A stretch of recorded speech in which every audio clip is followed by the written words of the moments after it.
buenos días y bienvenidos a una nueva edición de Panorama. Dani, cuéntanos cómo está el panorama el día de hoy. Muy buenos días, Sharon. El panorama de la jornada es indeciso. La noticia para el día de hoy tiene que ver con una presentación realizada el pasado viernes en Colombia. Es el marco fiscal de mediano plazo en el que se confirmó ya lo que se había estado reproduciendo en diferentes medios, un déficit anual de más del 8% para este año 2020, pero sorpresivamente y creemos que en la dirección adecuada, hablando también sobre la necesidad de hacer ajustes en el régimen tributario para más adelante poner en orden las cuentas de la nación. El día de ayer los índices accionarios se valorizaron más de 1%. Hoy hemos visto algo de pequeñas ganancias, pequeñas pérdidas en lo que ha sido esta madrugada.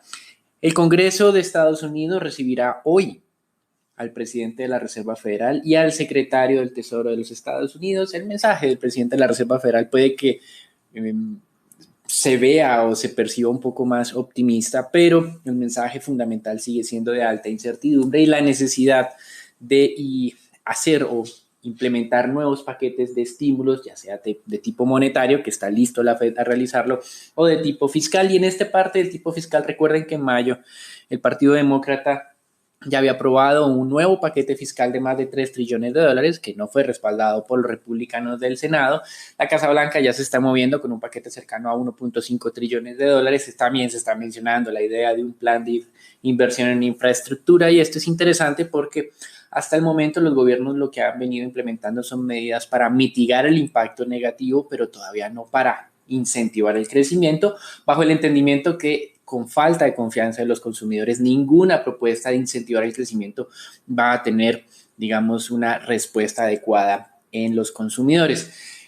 De todas maneras, esta idea de reactivación económica en los Estados Unidos en este momento está generando un poco de dudas, teniendo en cuenta lo que ha venido ocurriendo en Texas, Florida, Arizona, por ejemplo, con un resurgimiento acelerado de los contagios oficialmente identificados, que no responden únicamente a lo que menciona el presidente de Estados Unidos de un incremento en la cantidad de pruebas que se vienen aplicando en este país, sino también una mayor tasa de pruebas positivas en términos relativos. Así que hay que continuar haciendo seguimiento en este frente.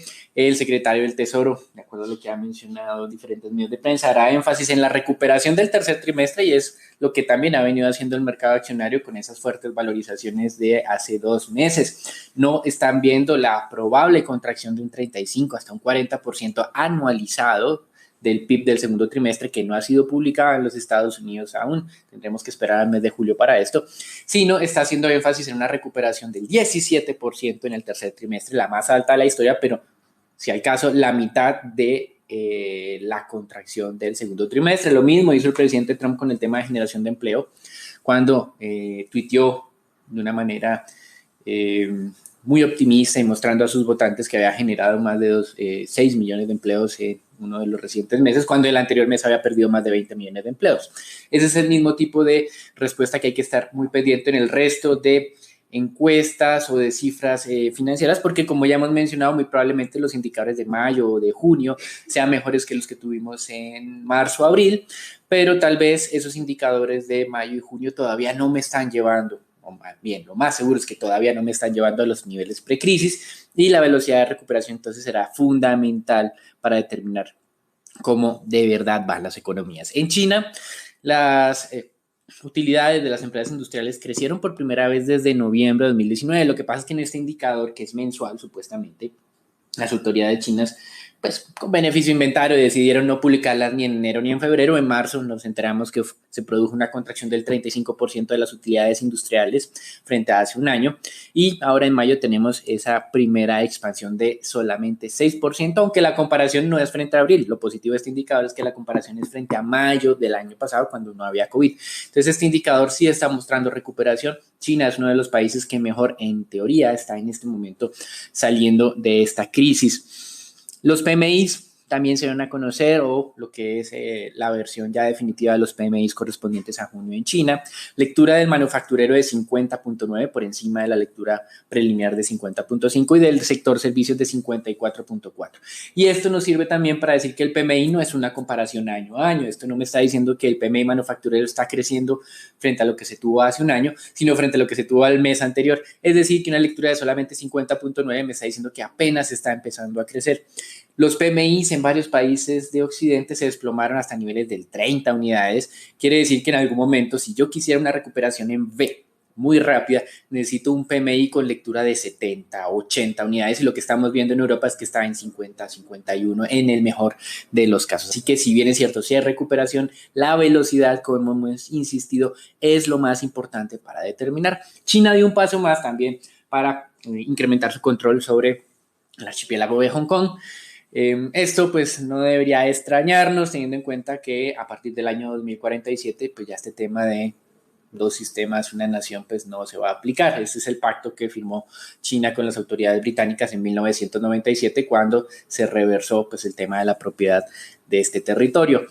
Los hongkoneses entonces tienen dos alternativas claras en este momento. Primero, o lo aceptan. Segundo, o emigran a otro país. Porque la tercera, que es la que han venido aplicando, que son las protestas, está demostrando que no los va a llevar a ningún lado. Estados Unidos los puede de alguna manera sancionar, como ya lo ha anunciado previamente, pero incluso percibimos que en varios funcionarios estadounidenses parece que están aceptando este destino de este archipiélago que muy probablemente por la desconfianza que hay en Occidente sobre la manera en que se gestionan las cosas en China, va a perder su papel preponderante en el tema de la actividad financiera internacional en detrimento obviamente de quien asumirá en Asia ese rol, probablemente sea Singapur. Con respecto a Japón, se dieron a conocer cifras del mes de mayo, también una contracción en ventas minoristas diferente a China. Japón todavía no se está dinamizando en el mes de mayo, una contracción del 12% en ventas entonces minoristas y del 25% en el tema industrial, mientras que en Europa se confirmó esa lectura preliminar de mejora de la confianza de los consumidores, aunque no estamos todavía en un escenario de recuperación en V, sino es una recuperación lenta, menos 14.7 unidades fue el resultado de la confianza del consumidor del mes de junio para la zona euro. En Estados Unidos, algunos estados que han sido más afectados por este resurgimiento de los contagios tomaron las decisiones no solamente de congelar los avances en la reactivación, sino reversaron algunas medidas, especialmente con lo que tiene que ver con la reactivación de restaurantes, bares, gimnasios, teatros y parques acuáticos. No es en todos, no es en Florida, Texas y Arizona, en todos estos sectores, pero sí han tomado decisiones de congelamiento o reversión en alguno de estos procesos que se habían adelantado durante las últimas semanas. La Casa Blanca reinstauró oficialmente su grupo científico de seguimiento y hoy tenemos al doctor Fauci haciendo nuevamente declaraciones o una intervención en el Congreso de los Estados Unidos. De hecho, ya está ahí en este momento. Y los anunciantes están castigando, varias empresas están castigando a Facebook por su política de no control de información de lo que diferentes cuentas están compartiendo en las redes, incluyendo la del mismo presidente de los Estados Unidos. La acción ha venido cayendo cerca de un 9% durante la última semana. Analistas de Citigroup dicen que tal vez el mercado está considerando o está castigando tanto a la empresa que este boicot, que en teoría es transitorio, iría solo hasta el mes de julio por parte de varias empresas muy importantes, eso sí. Ese boicot, entonces el mercado lo está valorando casi como si fuera permanente y no transitorio. Así que hay que continuar haciendo seguimiento a este frente. Wells Fargo, uno de los pocos bancos en Estados Unidos que está anunciando un recorte en el tema de dividendos. La Fed la semana pasada, el jueves de la semana pasada, no impuso restricciones para el pago de dividendos. Lo que dijo es que no se podían incrementar, pero Wells Fargo está tomando la decisión de reducirlos. Y mientras tanto, en Europa, el BNP Paribas, que sí está restringido para cualquier tipo de desembolso de capital a sus inversionistas, ya sea recompra de acciones o pago de dividendos, está tratando de hacer presión para que a partir del cuarto trimestre le den la posibilidad de hacer pago de dividendos. En divisas, el dólar hoy se está fortaleciendo en apariencia de manera generalizada. El DXY está alcanzando las 97,75 unidades. El índice LASI de moneda de América Latina cayó ya de los 42,2, es decir, este es un nivel de soporte importante y parece estar entrando nuevamente en una tendencia bajista. Con respecto a materias primas, el Brent se ha mantenido relativamente cerca de los $41 el barril. La semana pasada las perforaciones petroleras activas en los Estados Unidos finalmente parecen ya estar dejando de descender. 188 perforaciones activas, en la anterior semana habían sido 189, prácticamente podemos decir que ya se están estabilizando. Y en renta fija, tensiones de la semana pasada se mantienen, las tasas de descuento de los títulos a 10 años en Estados Unidos están en mínimos de los últimos 2 meses, 0,62%, en Alemania también está muy cerca de sus mínimos, menos 0,48%. Por el momento, esas recomendaciones de varias casas de inversión de empinamiento de la curva están como en veremos y muy pendientes de las declaraciones de los distintos miembros de la Fed ante el riesgo de que esta recomendación termine no siendo muy atractiva si se implementa un control sobre la parte larga de la curva de rendimientos. Y de acuerdo a Bloomberg, la Fed ya es el tercer mayor inversionista en el ETF iBoxx grado de inversión, con más de $54 billones invertidos. También es uno de los primeros inversionistas en otros ETF del mercado de renta fija, como es el de Vanguard, el BCSH y el BCIT. En Alemania la inflación repuntó inesperadamente en junio al 0,9%, compensando la debilidad de otros países, por eso la inflación de toda la zona de euro aumentó un poquito, del 0,1 al 0,3%. Francia estuvo débil. Y en Estados Unidos, nuevamente hay que ser muy cuidadoso con la manera en que se interpretan estos indicadores. Las ventas pendientes de vivienda de ayer subieron 44%, pero si no hace las matemáticas, en los últimos 3 meses, con las contracciones que se habían presentado en lo que fue marzo y abril, todavía viene presentándose una contracción del 11% en lo que son ventas pendientes de vivienda. Finalmente, el Banco Mundial nuevamente se une al Fondo Monetario Internacional advirtiendo que América Latina tendrá un muy difícil año, un muy difícil periodo por este tema de la pandemia, la región más afectada, y el Banco Mundial se enfoca en los retrocesos de carácter social. La población que había logrado salir o superar la línea de pobreza nuevamente se está reversando. 20 millones de habitantes de la región otra vez estarían cayendo por debajo de este nivel. Y pues eso es todo por el momento. Sharon, Daniela y Raúl, ¿qué nos tienen para contarnos sobre el mercado de capitales colombiano? Gracias, Daniel. Bueno, como bien lo decías, la noticia del día es referente al marco fiscal de mediano plazo que se presentó el día viernes, donde se presentaron las proyecciones del gobierno. Con respecto al PIB, se espera que caiga 5,5% este año, una proyección muy alejada de la caída de 7,8% que dio el Fondo Monetario Internacional también el día viernes. Para el 2021, la economía repuntaría y crecería 6,6%. Bajo este panorama, el gobierno planteó que el déficit fiscal para este año, después de la suspensión de la regla fiscal, sería del 8,2% del PIB, donde se verían las mayores contracciones en los ingresos tributarios no petroleros y también por un mayor gasto requerido en salud y mayores subsidios. Luego, en el 2021, este indicador descendería a 5,1% y a 2,5% en el 2022, cuando se retome la regla fiscal. Sin embargo, el viceministro aclaró que dichos márgenes podrían replantearse y volver a crecer si, en primer lugar, los ingresos son muy inferiores a los esperados o porque tengan que hacerse nuevos gastos directamente relacionados con la pandemia. Tras decir esto, él dijo que una vez superada la pandemia, que se espera sea en el 2021, se tendría que hablar de la nueva reforma fiscal para subir los ingresos en al menos 2% del PIB, lo que equivale aproximadamente a 20 billones, para cumplir con dichos objetivos planteados. Sobre la deuda bruta de Colombia, esta se situaría sobre el 65,6% del PIB, para llegar a este máximo histórico que se venía hablando desde el 50,3% que se registró en el 2019. Para el 2022, esta cifra de deuda bruta bajaría al 63,5%, que según el viceministro, si se compara con el promedio de los países emergentes y las economías de América Latina, es aún más baja que el promedio. Con respecto al déficit de cuenta corriente, este se modificó y se espera llegue hasta 4,8% del PIB desde 4,2% en el 2019. Para el próximo año prevé una reducción de este déficit a 3,7%, esto principalmente por una recuperación de los precios de los commodities y sería principalmente financiado por inversión extranjera directa. Los supuestos que igual se dieron para hacer estas proyecciones, según el viceministro, son una tasa de cambio cercana a 4.000 y un precio de barril Brent entre 35 y 40 dólares. Esto a comparación de los 60 dólares que se pronosticaban al inicio del año. Aclaro que todas estas proyecciones tienen un alto grado de incertidumbre debido a la pandemia y a posibles rebrotes. Y finalmente, para hacer frente a la emergencia y estos desajustes fiscales y además de la reforma fiscal, el gobierno está contemplando ventas de activos hasta por 12 billones para el otro año. También con este objetivo de establecer cuáles serán las fuentes de ingresos del gobierno para atender esta emergencia. El más importante sigue siendo las utilidades que generaría el Banco de la República al cierre de año.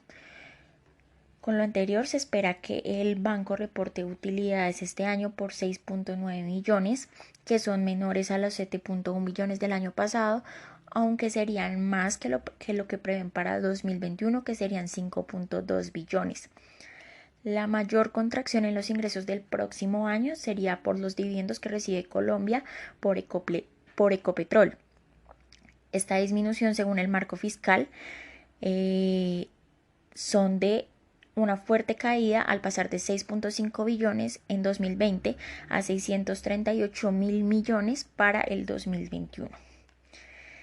Y dado todos estos anuncios del gobierno, la calificadora Moody's se refirió a estas proyecciones, donde consideran positivo que los gastos extraordinarios relacionados con la pandemia no serían recurrentes, lo cual llevará a una reducción del déficit del próximo año, pero no esperan que de igual forma los ingresos tributarios se recuperen tanto como lo plantea el gobierno, ya que estiman un crecimiento económico inferior al contemplado por el gobierno en esta presentación del marco fiscal. Esto sería todo por las noticias de Colombia y lo referente al marco fiscal. Raúl, cuéntanos qué pasó el viernes con el mercado accionario. Gracias, Dani. Por el lado del mercado accionario local, el Colcap el viernes retrocede levemente, sin embargo, esto fue en medio de muy bajos volúmenes de negociación, tan solo se negociaron 51.000 millones de pesos, siendo el mínimo de la semana anterior, donde la acción más negociada sigue siendo Preferencial Bancolombia con 16.000 millones, la más valorizada fue Grupo Éxito con un 3% y la más desvalorizada fue Promigas con un 4,3%. El día de hoy el Colcap podría verse favorecido por ese buen comportamiento de Estados Unidos de ayer, aunque se mantendrían los bajos volúmenes negociados. Cabe recordar que el panorama para hoy es indeciso. Por el lado de noticias, Cemex Panamá dio a conocer que a partir del 10 de julio espera que se retomen en la mayor parte de sus operaciones si las autoridades panameñas lo autorizan. Por el lado de acciones, Preferencial da Vivienda sigue retrocediendo el viernes, cae un poco más del 4%, en medio de bajos volúmenes negociados, no se negociaron ni 1.000 millones de pesos, y ante una posible rotación de portafolios, teniendo en cuenta que de las compañías del sector financiero, esa es la de menor potencial en el corto plazo contra sus comparables. Consideramos que se podrían observar mayores provisiones a lo largo del año, en línea con todo el sector financiero local. Y finalmente, Preferencial da Vivienda sigue ganando valor, fue de las pocos emisores que se valorizaron el día de ayer, ante una alta probabilidad de su entrada al índice Colcap, lo cual significaría flujos de compra un poco más de unos 7.000 millones de pesos, equivalentes a más de 15 días de negociación, favorecido también por un aproximamiento a la fecha ex dividendo. Como tal, consideramos que el spread que tiene contra su especie ordinaria no tiene mucha lógica y gana como tal cada vez más favoritismo. Bueno, Dani, cuéntanos cómo amanece dólar el día de hoy. Muchas gracias, Raúl. En dólar, como mencionamos en la sección internacional, el dólar se está fortaleciendo frente a todo el mundo. El índice LASI el día de ayer estaba rompiendo un soporte de 42,20, estaba ya a niveles de 41,80, mostrando que hay un debilitamiento que puede empezar a ser nuevamente tendencial en las monedas de América Latina. Para Colombia, la semana pasada, el día viernes, el dólar negoció 1.023 millones en el mercado de spot, cerrando en 3.751. Niveles de resistencia, el primer nivel, 3.762. En este momento ya abrió el mercado. El siguiente nivel es 3.792. Así que en este momento el mercado está en 3.774. Estamos en medio de esas dos resistencias que tenemos, 62.92. Y En soportes, en caso de que las cosas mejoren, recuerden, el cierre de la pasada jornada fue 51 y hacia abajo el primer nivel de soporte es 3.738. Eso es todo por ahora. Los dejamos con Sharon para que nos cuente qué está ocurriendo en el mercado de renta fija local y lo que se viene con la reunión del Banco de la República.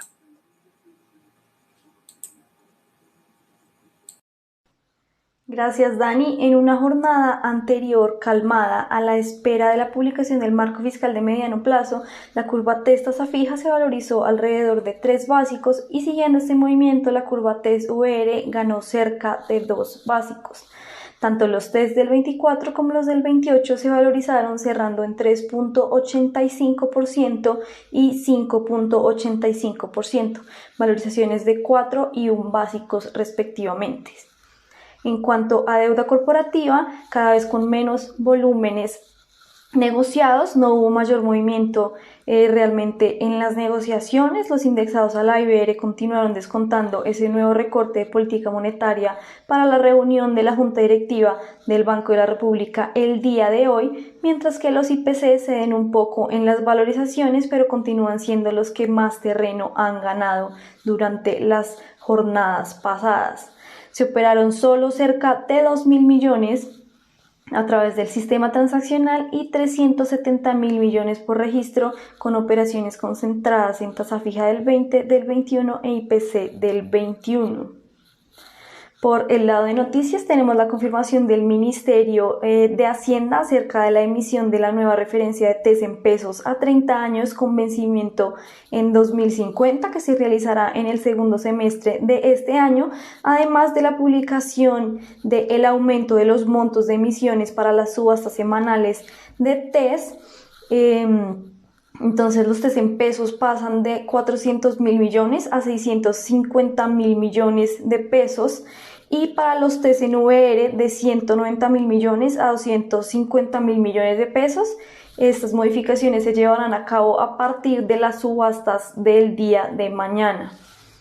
Por el lado de la noticia del día de hoy, el marco fiscal de mediano plazo, como ya nos contaba Daniela, mostró una evolución optimista por parte del Ministerio, que espera una estabilización de las variables fiscales de una forma relativamente rápida tras este choque transitorio, y dejaron claro que este financiamiento para hacer frente a la pandemia no incluiría nuevas emisiones, además de la ya mencionada que ya se venía descontando, por lo que la curva larga en pesos no se vería presionada por este lado en estos nodos largos de la curva. Sin embargo, esta preocupación por la nueva reforma fiscal de al menos 2% del PIB para cubrir el déficit adicional y la posibilidad del incumplimiento de las metas propuestas por el Ministerio, que son bastante optimistas, podría tener implicaciones en la decisión de la calificadora, que nos llevaría a perder el grado de inversión, que ya en repetidas ocasiones ha mencionado que de no ver una clara recuperación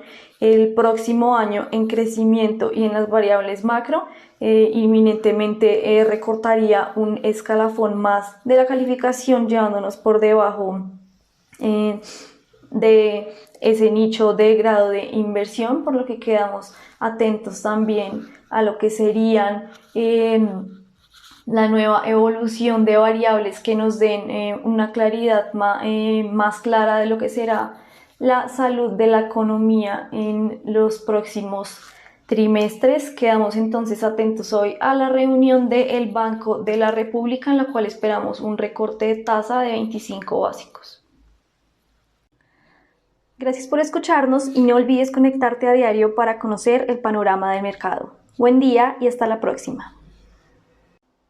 El contenido de la presente comunicación o mensaje no constituye una recomendación profesional para realizar inversiones en los términos del artículo 240.11.2 del decreto 2555/2010 o las normas que lo modifiquen, sustituyan o complementan.